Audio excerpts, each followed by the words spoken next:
Hello বন্ধুরা, তো দেখো ভিডিওটা আমি দুপুর থেকে শুরু করলাম। আর আমার কর্তামশাই নিয়ে এসছে ভোলা মাছ আর কত সবজি নিয়ে এসছে, কী দিয়ে কী রান্না করি দেখতে থাকো। আর এদিকে দেখো সকালে কত বাসন জমে গেছে। এদিকে মাছ ভাজা বসিয়ে দিয়েছি, আর আজকে মঙ্গলবার একটা বেগুন পোড়া দিয়ে দিলাম। আর ততক্ষণ আমার বাসনগুলো মাজা হয়ে গেল। আর এদিকে কড়াইয়ে তেল দিয়ে ভালো করে লাল করে পেঁয়াজটা ভেজে একটু ঝিঙা দিয়ে দিয়েছি। আর আমার কর্তামশাই আলু খায় না, ঝিঙা দিয়ে ভোলা মাছ করবো। আর এদিকে টাটকা টাটকা ভেন্ডিও সিদ্ধ দিয়ে দিলাম ভাতে। আর মাছটা ফুটে উঠেছে, মাছগুলো দিয়ে দিলাম, দিয়ে একটু ভালো করে মিশিয়ে গ্যাস কমিয়ে ঢাকা দিয়ে রাখবো। আর এদিকে রাঁধুনিকে তোমরা দেখো, আমি একটু দেখি বেগুনে কোনো জীবজন্তু আছে কি না।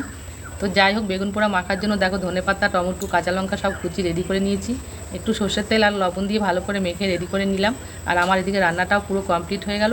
ভাতও বেড়ে নিয়েছি কর্তাগিন্নির, এখন খেতে বসবো, খুব খিদে পেয়েছে। আর ভেন্ডি সিদ্ধ বেগুন পোড়া তো আর তর সইছে না আমার। তো দেখো ভেন্ডি সিদ্ধ দিয়ে কীভাবে খাচ্ছি আমি, একদম দারুণ লাগছে, কচি কচি একদম ভেন্ডিগুলো।